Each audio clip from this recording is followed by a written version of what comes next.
Voilà, donc Bezrat Hashem, on va étudier aujourd'hui le Daf Samer Gimel de Masechet Baba Batra. On en était au Daf Samer Bet aux deux points. Amar Rabba. Donc là, le sujet qui est traité dans cette Gemara, c'est de savoir quelqu'un qui a vendu à une autre personne une partie de son champ. Par quel est selon les termes qu'il a employés, on va définir est-ce qu'il a vendu la moitié de son terrain ou il a vendu une part plus petite que la moitié de son terrain. Donc, la Gemara va entrer dans ce sujet-là. Excusez-moi. Donc voilà, donc la Gemara nous dit comme ça. Amar, Amar Rabba. Celui qui a vendu à son ami une partie, par exemple la partie ouest de son terrain, il a laissé pour lui la partie est, sans préciser combien il a vendu et combien il a laissé. Et dans le Shtar Mechira, lui, il a marqué les frontières du champ qui a été vendu pour fixer combien il a vendu de son champ. Alors, on va considérer que ce qu'il a signalé, ce qu'il a marqué comme frontière dans son champ, dans le champ qu'il a vendu, quoi. Alors, on va voir en fonction de ce qu'il a laissé, justement, combien il a vendu et combien il s'est laissé pour lui. Alors, ce que nous dit Rabat, Amaraba, Metzar Ara de Mina Palga, celui qui a dit, désolé, désolé, celui qui a dit, je te vends, par exemple, la bande de terre Est, Metzar Ara de Mina Palga, la terre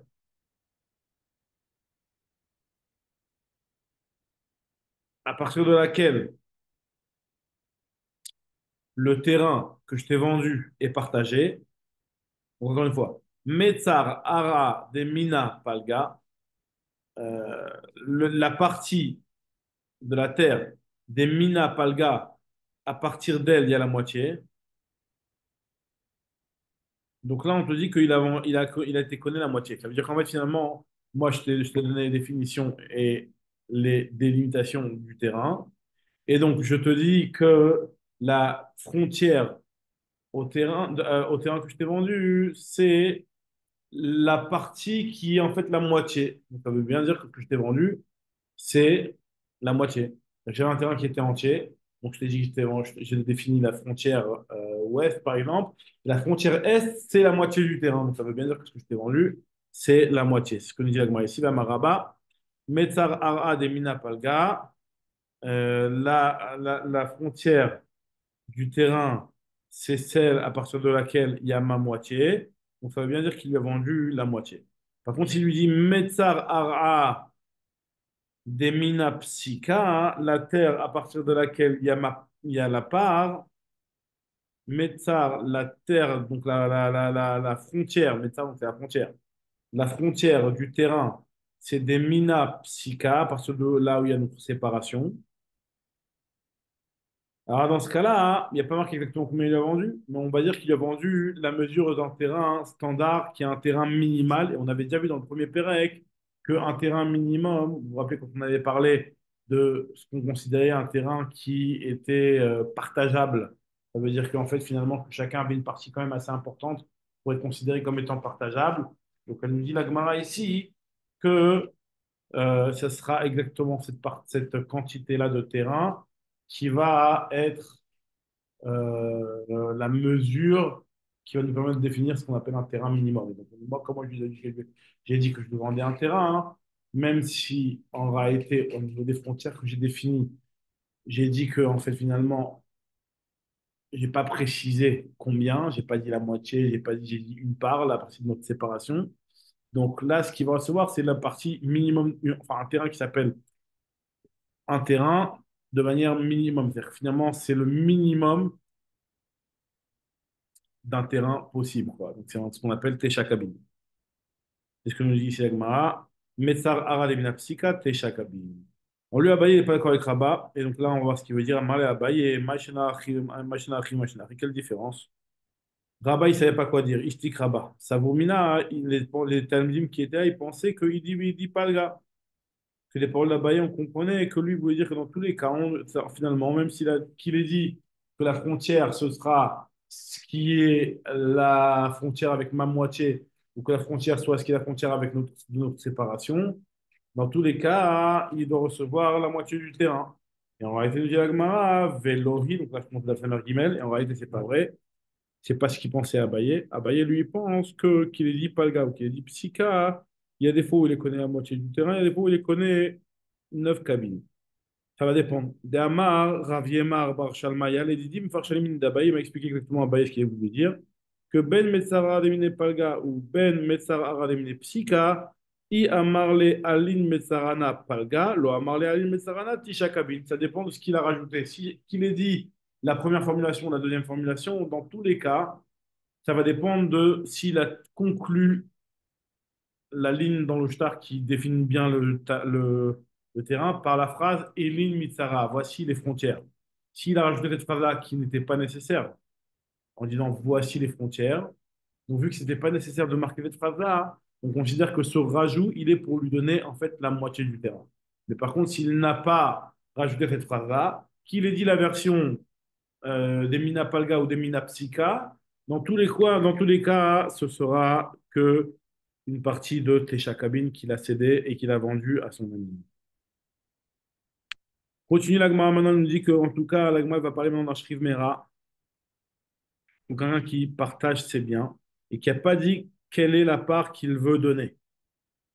L'Agma nous dit comme ça, c'est Pachout, quelque chose de Pachout, qu'un Shriv Mera qui a ordonné le partage de ses biens. Ou pareil aussi n'importe qui, hein, même une bonne personne en bonne santé qui a dit que Amar Yachok Ploni bin Chassai, que celui-là partage mes biens avec moi. Alors, c'est sûr qu'en réalité, vu qu'il a dit qu'il partage, donc il va recevoir une moitié. C'est ça quand il a voulu dire Yachalok, c'est juste justement pour dire qu'il ne va recevoir la moitié. Par contre, s'il dit donnez une partie, Tenu Chelek le Ploni bin Chassai, donnez-lui une part dans mes biens. Alors, dans ce cas, nous disons un maï. Quel serait le din dans ce cas-là? Est-ce qu'on va dire que le mot chelek, ça veut dire une chalouka, et donc ça sera la moitié des biens? Ou alors chelek, ça veut dire une partie? Une partie qui a son importance, mais pas forcément la moitié de mes biens. Donc, comme dans les terrains, on avait 19 cabines, etc. Qu'est-ce qu'on veut dire ici? Ravina Barki, si Ravina Barki s'il dit que Tashma, je t'apporte une preuve. Détania, c'est marqué dans la Braïta que à Omer Tenu Chelek les Ploni Bebor, donner une part à un tel dans le bord. Alors là, en bien bord, d'accord? Donc il y a un safek finalement, c'est ce qu'il a voulu dire. C'est Milachon Chalouka, et donc de lui donner la moitié du bord, ou alors que la Kavana, elle est Chelek, ça veut dire une part qui a l'importance d'une part, mais pas la moitié. Dans un cas pareil, donc par exemple, un Revit Par exemple, un Revit excusez-moi. Donc là, un cas pareil, nous dit la Gemara que, comment on fait? Sumkus lui vient et il pense que En Pachot Miravia, celui qui est Mekabel, il ne recevra pas moins qu'un Revia, un quart des eaux du bord. Alors pourquoi un quart? D'où il sort ce quart? En fait, il explique le Rajba, hein, c'est parce que Sumkus, lui, on connaît son avis, lui, il pense toujours qu'on partage. Le fameux Sumkus qu'on avait vu dans le cinquième période de Baba Kama, où on avait dit que quand on avait un doute, si jamais le taureau encorné, il avait accouché avant cette encorné ou après cette encorné ou l'encorneur, s'il avait encorné tout seul ou alors quand il était enceinte. Bref, dans tous ces cas-là, on avait dit que Sumkus, lui, il avait dit que Maman Amutal Besafek, Rolkin, l'argent dans le doute, on le partage. Donc là, finalement, nous, on a un doute si ce qui a été vendu, ce qui a été donné plutôt, lorsqu'il a dit donner une part à mon ami, est-ce que c'est la moitié du bord ou c'est un petit révit dans le bord, donc c'est-à-dire que c'est pratiquement rien. Donc c'est pour ça qu'on divise en deux et on lui donne le quart. Parce que la moitié du quart, la moitié de la moitié, c'est le quart. Donc c'est pour ça qu'il dit que en pachot miravia. Jagmara, pareil, s'il a dit donner à un tel les chavit pour remplir une chavit, alors là, on te dit que par exemple, abreuver ses behemoths, alors en pachot mi shminit, il ne recevra pas moins que un shminit, un huitième des eaux du bord, parce que en réalité, on considère, comme explique le Rajbam, que ces quantités-là, tenouchelek les ploni bevor les chavit, par exemple, il a dit, pour donner ses behemoths, là on dit pachot mishmona, il explique le Rajbam, des mishum de chatsi abord, c'est-à-dire les chavit. En réalité, le chavit, c'est la moitié du bord pour une cruche. Et donc, lorsqu'il a dit une part du chavit, ça veut dire la moitié de la moitié. Donc, c'est sûr que c'est soit le quart, soit moins. Donc, la différence entre le quart et moins, c'est un huitième. Pareil aussi pour ce que nous dit l'Agmara sur Gdera. En Gdera, c'est en réalité un sixième. Et donc, un chélek de la Gdera, c'est un douzième.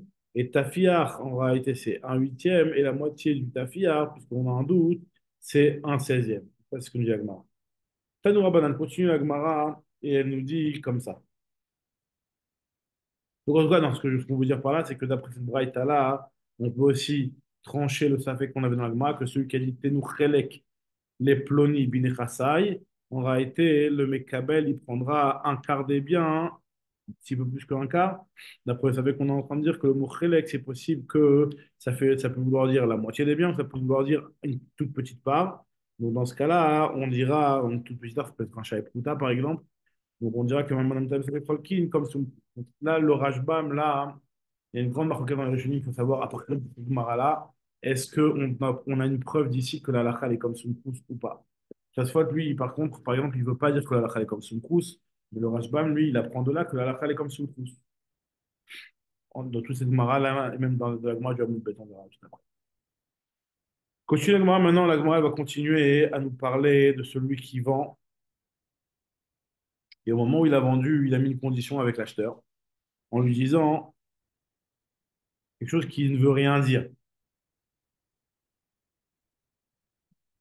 Alors, soit parce que c'est un tnaï qui, par exemple, ne peut pas être accompli, ou soit parce que même sans le tnaï, on aurait quand même fait. On va voir exactement c'est quoi exactement les cas de figure. Donc, par rapport à ça, le fait que ce tnaï-là n'est pas significatif, on va essayer de donner une interprétation à la phrase, justement. Tanou Rabban, regarde ce que nous dit la Gemara. Il y a une braïta qui nous dit comme ça que Ben Lévi, un Lévi, qui a vendu un champ à un Israël. Et Amarlo, il lui a dit, donc le vendeur, donc le Lévi, il a dit au Israël que mon champ, il est vendu Almena chez Maaser Rishon Sheli, à condition que le Maaser Rishon, il m'appartient. On nous dit la Gemara, la Braïta nous dit que Maaser Rishon Shelo, il garde le droit de conserver le Maaser Rishon.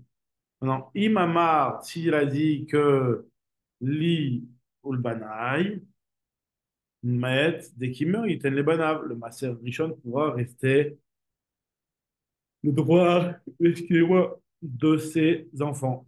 Maintenant, Ve'im Amarlo, si jamais il a dit Kol zman she'asadeh beyadecha, que tant que ce champ-là, il t'est vendu, à condition que le Maser Rishon qui sort de ce champ-là, il m'appartienne, tant que ce sadeh, il est entre tes mains.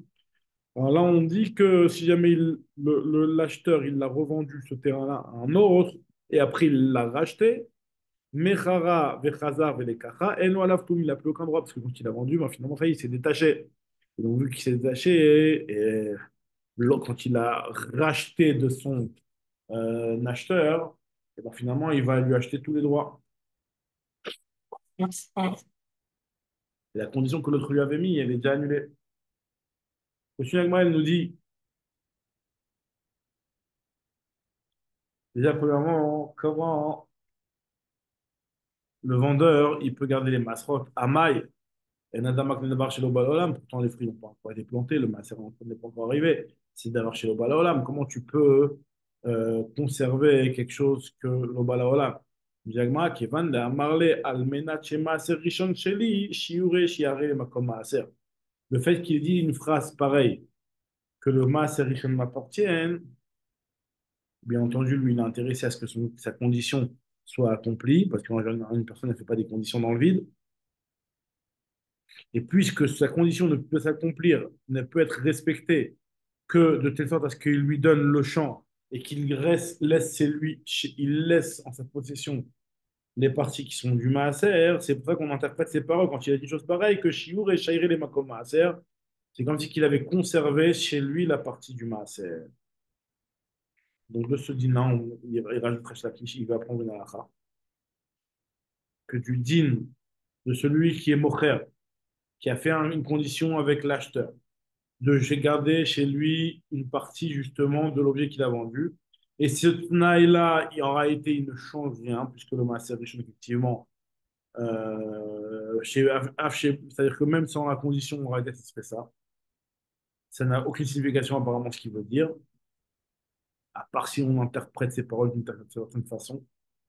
Donc on le dit, et de là, Resh Lakish va extrapoler, nous dire la chose suivante, Amar Resh Lakish, Zot Omeret, de ce qui est marqué dans la Braïta. Pas chaque fois où le Mocher, il a mentionné dans ses paroles une condition qui ne peut s'accomplir que si on l'interprète d'une certaine manière.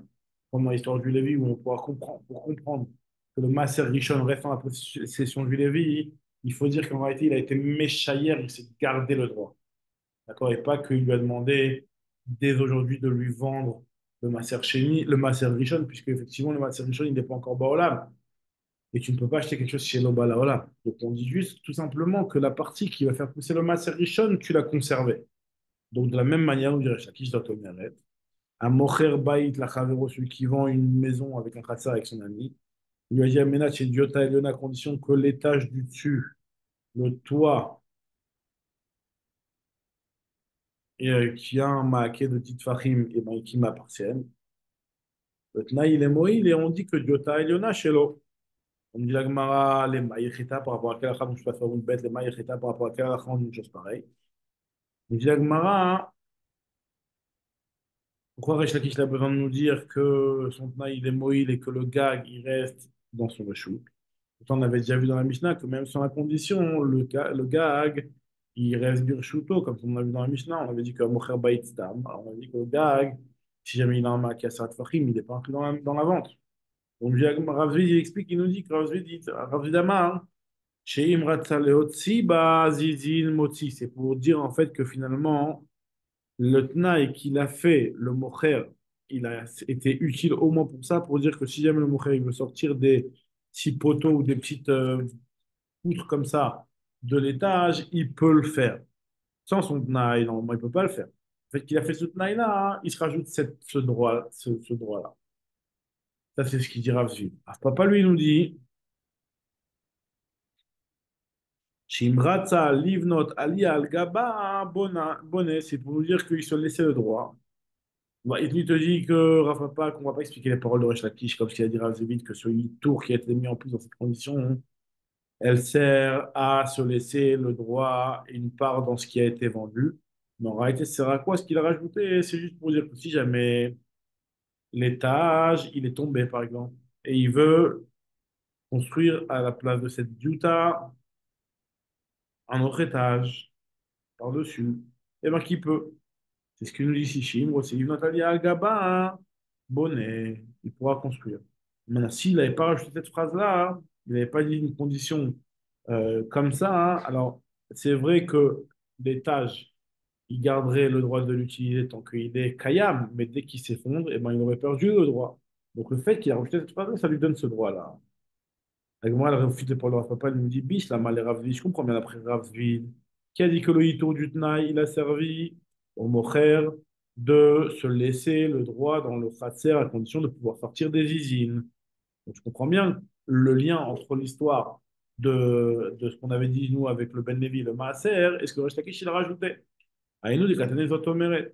C'est pour ça que Resh Lakish il a besoin de prendre la braïta de celui qui a vendu le champ, les Chavéros, à condition que le Maaser Rishon lui appartienne.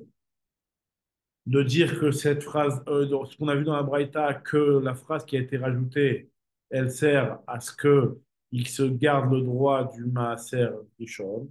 Effectivement, je comprends que de là, Resh Lakish, il a extrapolé, il a dit que voilà, pareil aussi, quand il a dit la phrase concernant la Aliyah, et ben finalement, ça a servi pour pouvoir inclure aussi les usines. Mais d'après Rav Papa, qui dit que ce Hitou Lachon ne sert à rien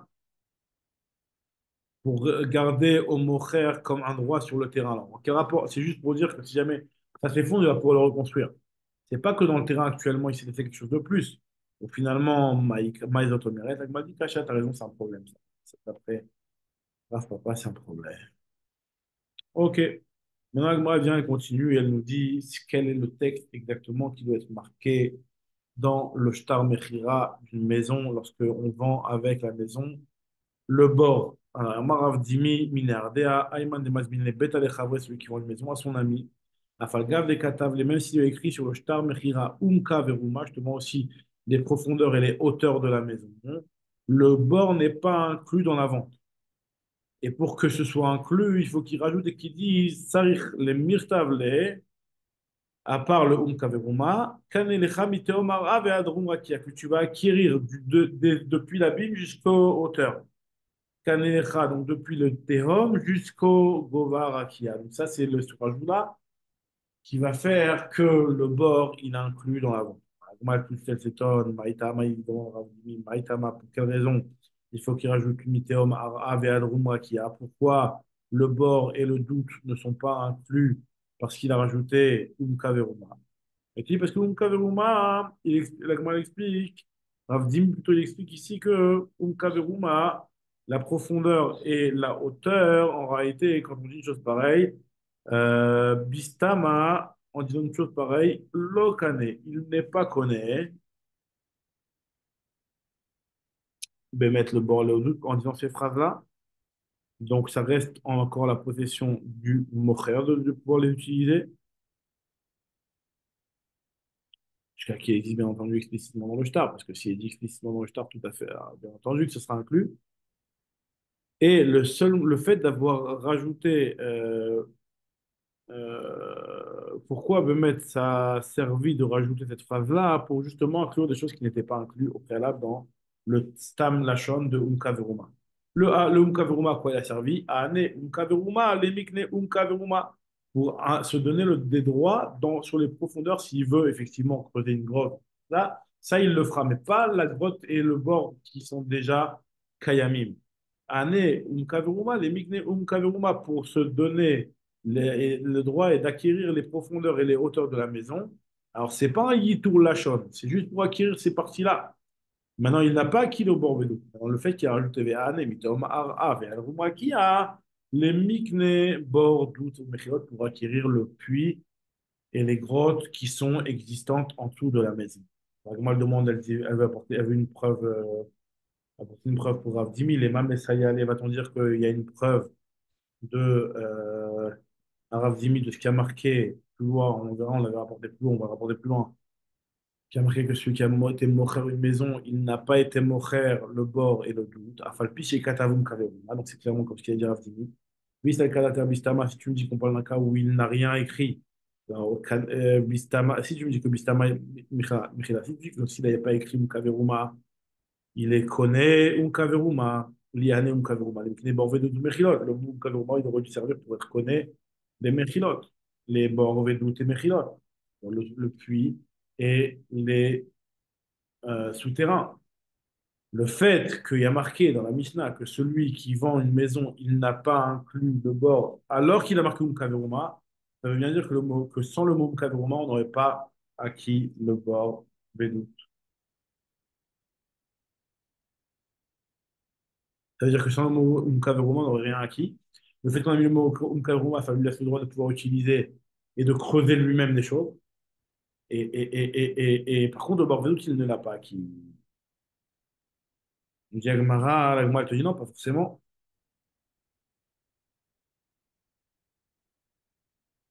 Donc, on va jouer dans les mots. Lima mesayale, velo et abor, velo et adou, tafal, pichi katavlo, Umkaveruma. Oui, c'est le caractère bista, makane Umkaveruma. Si tu penses que si on n'avait rien précisé, il aurait eu le droit d'utiliser les profondeurs et du terrain, hein. Normalement, le mot Umkaveruma, il aurait dû être un rajout, et ce rajout-là aurait dû inclure le bord vedout. Liane Umkaveruma, les mikne bord vedout, moi, de l'eau katavle. Ici, on parle d'un cas, on peut dire que la Mishnah parle d'un cas où il n'a rien écrit.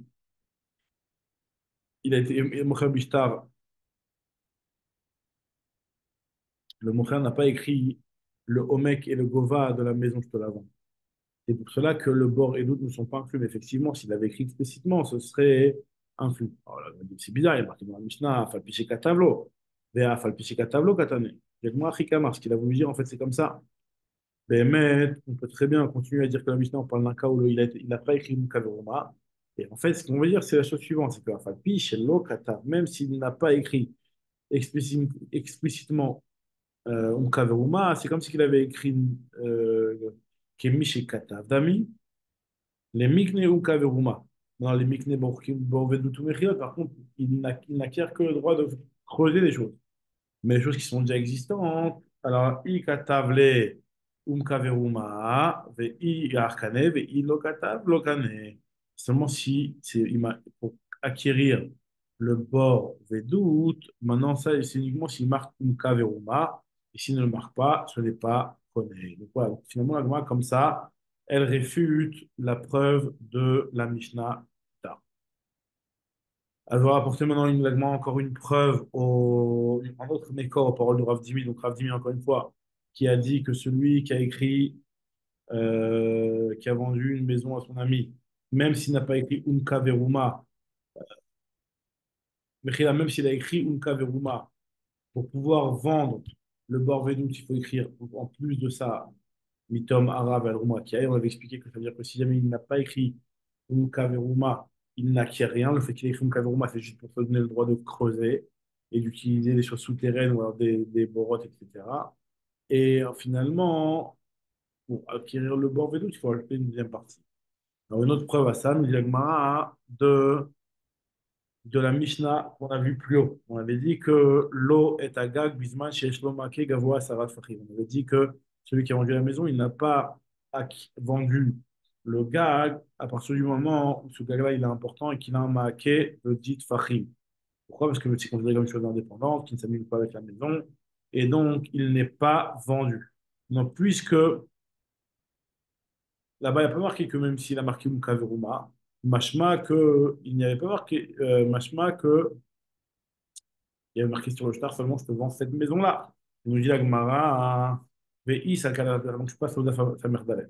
Je passe au daf Samerdalet. Donc Ve'is al kadater. Et si tu me dis que le fait d'avoir été stam, ça inclut un kaveruma, alors pourquoi Gavora sur un kaveruma, qui Gavora sarat fachim mayave, lorsque le maaké il fait dit fachim, qu'est-ce que ça change? Pourquoi on ne considère pas que le gag il est inclus dans la vente? Boukhara d'ici que dans un cas où il n'a rien précisé, alors là, la maison, elle n'inclut que la maison et pas le gag. C'est pour cela qu'il n'a pas acquis le gag qui aura un maquet de dit Fahim et pas le havir qui est au-dessus, etc. Le diagma, pas du tout. On peut très bien réfuter et dire que c'est pas une preuve, puisque c'est possible que celui qui a vendu une maison Bistam, ça inclut aussi une Kaveruma dans sa vente. Maintenant, le gag, lui, pourquoi lui, il n'est pas vendu lorsqu'il a un maquet de Asarat Fahim? Parce que Kevan dégavo Asarat Fahim Khashiv. C'est quelque chose qui est important. Puisqu'il a dit Fahim, il est important. Alors, moi, pour une question, c'est pour ça que je dis à Marley, Ravina Rabashi. Donc, je suis obligé de terminer jusqu'à la Mishnah parce que c'est le bon sujet. Il a dit Ravina Rabashi,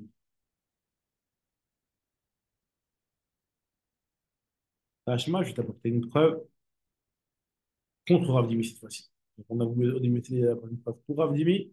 Là, on va essayer d'apporter une preuve contre Rav Dimi. Le diagramme, je vais t'apporter une preuve contre Rav Dimi, puisqu'il y a marqué la Maresh Lakish. C'est la Gemara qu'on avait dit juste avant que Zotomeret, Rash Lakish, lui, il avait déduit du fait qu'il y a marqué dans la Braïta concernant le Maaser que de partout où celui qui vend, il précise une condition qui n'était pas nécessaire. On va interpréter ces paroles pour dire qu'il a voulu rajouter quelque chose.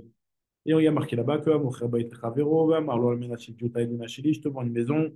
Et il a dit qu'à condition que le haut reste à moi, on avait dit que le haut reste à moi, celui qui a, il a dit il est chez le haut. La Gemara de Verbrinan, il a marqué que les maïchita, on avait dit pour quel halakha, concernant quel halakha ce tnaï-là a servi, Rav Zvid, il avait dit que Imrat Saleot Siba Zizin Motsi, s'il veut sortir même des poutres, il pourra les sortir. Et Rav Papa lui avait dit que Imrat Salim Notalial Gaba Bonnet, s'il veut reconstruire une deuxième fois, une fois que la maison s'est effondrée, il pourra encore reconstruire ça. Ça servi à condition. Jagma Veisal à terre. Si tu considères que quelqu'un qui n'a rien précisé, Bistama sans rien préciser, ça inclut aussi la hauteur, le Umka Veruma, hein. Ça n'inclut pas. Bistama, Lokane, il n'a pas connu le gars sans quand il n'a rien précisé. Alors là, Mali Amenat, pour l'Inyanma, son tnaï du mocher de dire Amenat Tizuta Yonacheli, même sans rajouter ça, Bémet, cette jouta elle reste à lui. Et il pourrait rajouter reconstruire par-dessus. Et la berréar que lorsqu'il n'a pas dit Kaveruma, alors le gag lui-même,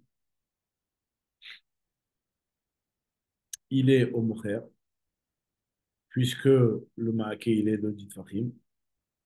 Et donc c'est quelque chose qui rachète finalement et qui n'est pas inclus avec la maison. Agma, elle te réfute, elle te dit que c'est possible que le fait qu'il ait rajouté ça, Nele Almenat, des Inafil Adarbed, de Banele. Justement pour nous dire que s'il veut le reconstruire, il pourrait le reconstruire. Mais sans avoir ajouté cette condition-là, il n'aurait pas pu le reconstruire parce que la maison qu'il a achetée, elle est Meshoubad, la maison du locataire, de l'acheteur, elle est Meshoubad à l'étage du montaire, seulement quand elle est Kayam, mais pas une fois qu'elle est tombée. Voilà. Donc, Bezrat Hachem, on reprendra au prochain Shiur la Mishnah. Effectivement, on verra en détail, c'est à la chotla de celui qui a vendu le terrain, est-ce qu'il a vendu le bord, etc. Bezrat Hachem, on se retrouve au prochain Shiur ensemble.